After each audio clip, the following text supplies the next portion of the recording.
What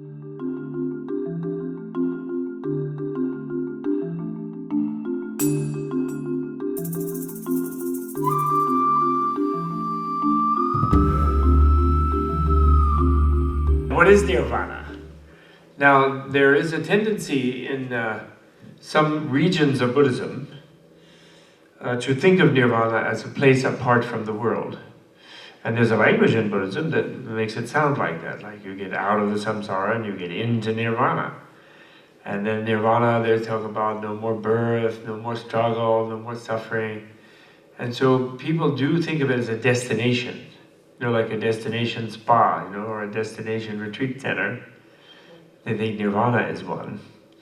And then in the Mahayana, they were a little more, now even though that's a Theravada, as I said, some aspects in Buddhism, but I don't think necessarily all of the Theravada, because the Buddha was very clever, even in the Theravada, where he did encourage a certain type of dualism between samsara and nirvana. He, however, kept saying, people would ask, well, is the self annihilated after nirvana, or is the self exist in nirvana? He would never answer these questions. And he never equated nirvana with nothingness, or with simple obliteration. And he, in fact, rejected people who tried to identify it with just sort of wiping yourself out type of thing. Although he let them have a little feeling of that they could get some peace by getting out of everything.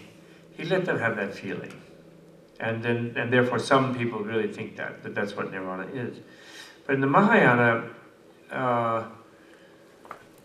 beginning with the Mahayana Sutras and the great philosophers like Nagarjuna and so on, who Buddha predicted would come about 400 or 500 years after his time, they're very, very clear that nirvana, because it is the ultimate and the actual and the real state of our existence.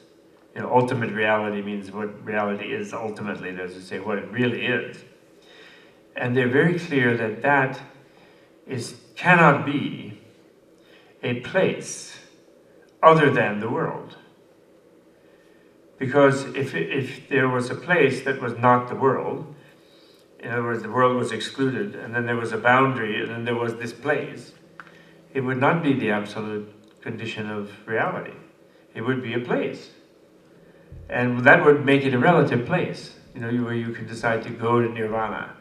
I think I'll go to nirvana now. I'm sick and tired of this world, And not that easy and not that difficult, let's say.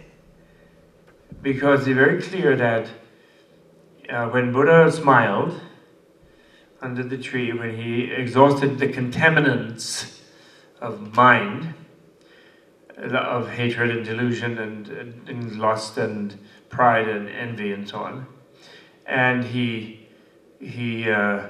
encountered the nature of reality. That was the nature of reality then and there. And not only that, but he encountered it, or he realized it had always been the nature of reality. It is the nature of reality. And that's nirvana. So therefore, if you say only nirvana is peace, we all have peace right now. Even we're busy. Even we're awake. Which we don't have to be for too long, hopefully, but even we're awake, we have peace. Because we're in nirvana, because nirvana is everything. That was why Buddha was delighted. That's what I keep reminding myself. That's why I like to teach, because only when I tell someone else do I remember it myself. Since we habitually experience this peace, this vast, beginningless, endless, eternal, blissful, totally sufficient peace, we misunderstand it as a struggle, a stress, as, frustrating, not perfect, needing something, something bothersome about it, That's how we experienced it.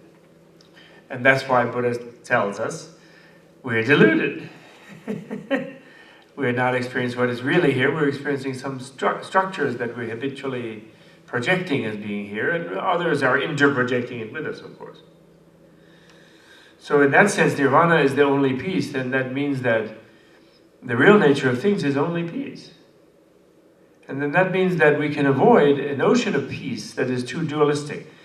They say in Mahayana that we should avoid the two extremes. It's another form of the two extremes. You know, the Buddha always taught a middle way between, the simplest middle way was the behavioral middle way between extreme asceticism and extreme self-indulgence, you know, living either in luxury or in too much deprivation.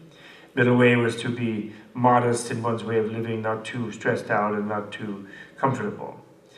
And then second middle way is middle way between absolutism and nihilism, you know, sort of a philosophical, metaphysical one, gaining a realistic view of the nature of the world, which we can talk about later.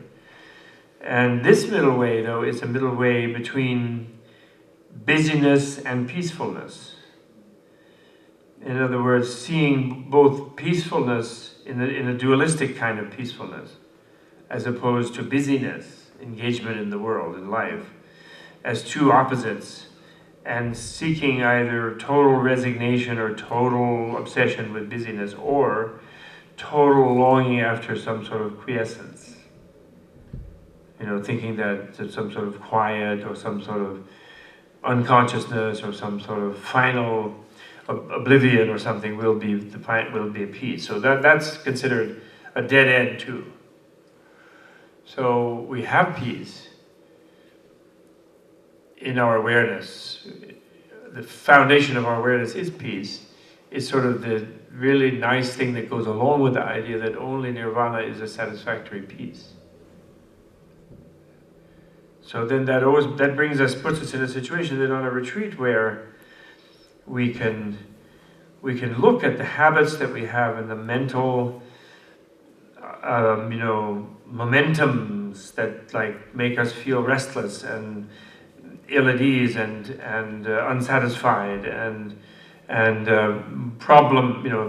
a problem. We can look at those against a background of remembering that less real, these feelings are less real and these habits are less real than a kind of ground state that is real peace. And so we can sort of somehow, without feeling the need to sink away into that real peace, we can deal with differentiation and complexities and awarenesses of specifics, letting them be infused with peace. Right? Remembering to keep this kind of, I like to call it, remembering to cultivate a tolerance of cognitive dissonance about feeling either pressured or peaceful, stressed or peaceful. And trying to let the peacefulness infuse even the feeling of stressfulness. And thereby sort of have a secure peace, which is not a sort of like a fragile peace that some stress can come and disturb, but a peace that is secure because it will absorb even stress, even engagement, even intensity, something like that.